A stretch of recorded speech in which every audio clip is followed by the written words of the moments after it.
The rumble in the distance was just a low growl, but it was enough to send a tremor of fear through the house. Duke, the golden retriever, a towering figure of loyalty and love, whimpered and darted towards the bathroom. He knew what was coming. He wasn't a coward, not really.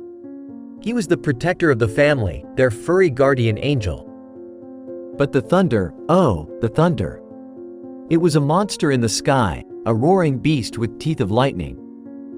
And Duke, despite his brave facade, cowered at its sound. He slipped under the bathtub, his refuge from the storm. It was a tight squeeze, but he was used to it. The familiar scent of bleach, the cool, damp tiles, it brought a semblance of peace. But just as he settled, a tiny hand reached down and pulled at his fur. It was Max, his little human. Max was just 6 months old, still wobbly on his feet, still learning to crawl. But he knew, somehow, that Duke was afraid. "Duke," Max gurgled, his voice a soft coo. "Duke, it's okay." Max couldn't understand the language of fear, but he knew that Duke needed comfort. He crawled closer, his tiny fingers tracing the lines of Duke's back.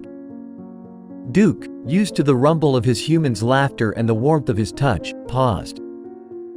He looked at Max, his giant brown eyes filled with wonder. The little boy, barely bigger than a puppy, was trying to comfort him. Max, oblivious to the power of his actions, continued to pat Duke, his gaze fixed on the dog's face. His gentle touch, his tiny voice, it was a balm to Duke's fear.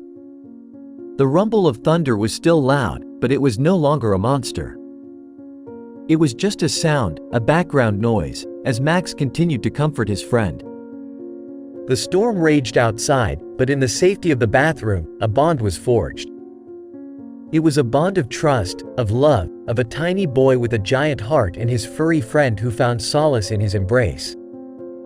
It was a reminder that even the smallest of gestures can be the most powerful, and that love, even in its most nascent form, can conquer any fear. The thunder might have continued, but the fear, for Duke, had finally subsided. He had found his courage in the warmth of a tiny hand, in the gentle love of a little boy.